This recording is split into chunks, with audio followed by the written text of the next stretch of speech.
getting into the latest redraw of One Punch Man, and this one is the redraw of chapter 199, now called Undesirable Relationship. The previous version of the chapter mainly focused on Flash defeating the majority of the Heavenly Ninja party, while Sonic unfortunately mostly just stood on the sidelines. But in this redraw though, they actually worked together in defeating the party on almost equal footing. And this again just makes the dynamic between Sonic and Flash so much more enjoyable to read when it doesn't diminish Sonic as a character. But getting into the chapter, it starts off with Flash and Sonic preparing to battle the ninja party, with Flash asking to see if Sonic's skills have dulled, and Sonic responding that Flash has forgotten his place. One of the ninja party members, called Instant Moment, rushes in, bragging that they may be proud of their speed, but it's nothing compared to his weapon, and he swings his weapon around, which is a spiky whip.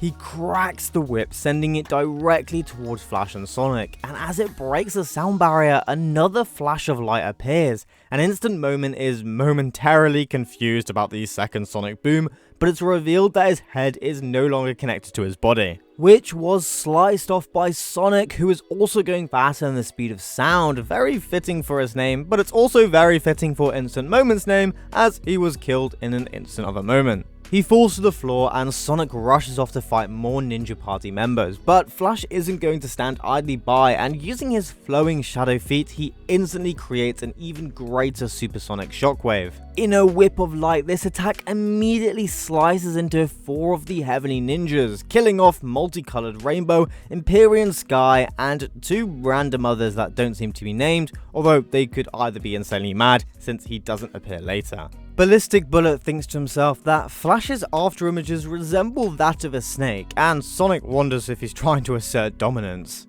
But Flash realizes that his face has been sliced, and it's revealed to have been Wind and Flame, who try and stop Flash in his tracks using wind strings, their arms also broken after being captured.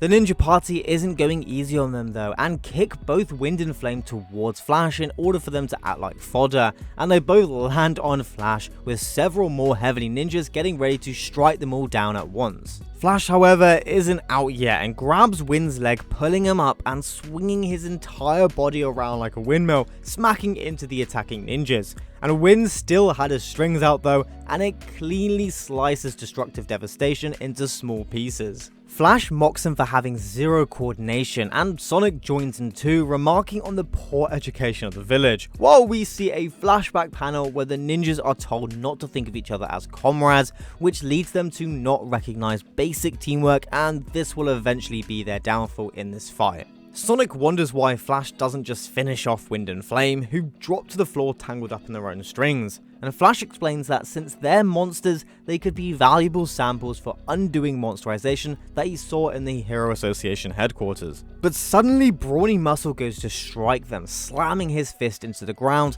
but Sonic and Flash cleanly dodge and then do the exact same Windblade kick in the last chapter, but this time they're working together, smashing Brawny Muscle's face into the ground. Sonic then sends several shurikens flying in all directions, ordering Flash to go forth, and even though Flash still dashes forward, he does remark for Sonic not to tell him what to do, but the shurikens then explode, surrounding the rest of the ninjas. Large debris is kicked up from the blast, and Flash uses a garbage truck for footing to get a good angle on the Heavenly Ninjas, and he dashes forward, immediately slicing through violent force and shrieking scream before landing on a flying car on the opposite side. He then continues to do this, dashing forward and back while picking off the ninjas, and as he gets faster and faster, we see his path trace around the entire ring of debris that comes crashing down, continuously attacking the Heavenly Ninja party.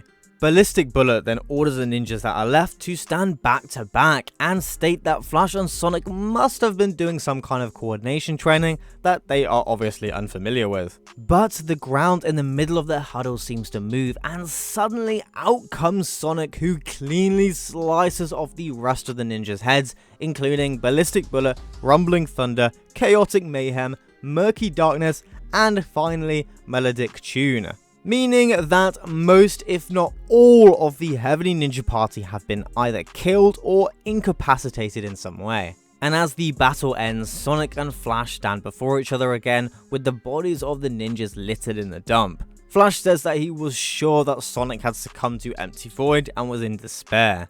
But Sonic is surprised by this, calling Flash stupid and stating that that fossil isn't a concern of his. He's here to sever ties with the village and have a chance to see Flash's skills. He then sighs, complimenting Flash, saying he's relieved that he doesn't seem useless and can now perform his duty of being the right-hand man to Sonic for their new village. And Flash just laughs and then goes on to ask him if he's sure he's good enough to be the leader, even though he's weaker than Flash. And they look like they're about to fight again, but we all know that they are secretly best friends and this is just some banter between them. But with that, the chapter is over, and what a fantastic one. It is so much better than the previous versions in terms of enjoyable fights and actually good teamwork between Flash and Sonic. Flash also seems relieved to hear Sonic not be connected to Empty Void in that way, and this kind of dynamic between them is so nice to see in the redraw. The previous version wasn't very clear about their relationship, but this new one is written so much better. I'm really excited to see where Murata takes the story now. Are we going to see that weird, gross genjutsu in the previous version in the next chapter? Or maybe we're going to break away to see what Blast is doing? And I'm also really curious to see how Saitama will be introduced to the finale of this arc, and whether or not things could go cosmic again like with Garou. I do think a big problem is that Murata has shot himself in the foot with the Saitama and Garou fight, because now nothing at the moment can really compare to it, and it feels like a waste when it comes to small ground brawls. But we'll just have to wait and see in the next chapter. It's now coming to the end of the video, and I just wanted to say thank you so much for watching. I'm so happy you stopped by. My channel is steadily growing and I'm amazed at the support I'm getting, and I also have a Patreon now, so feel free to support me however you like. The link will be in the description and I will shout out names at the end of each video. Thank you again, please like and subscribe, and I'll see you in the next video.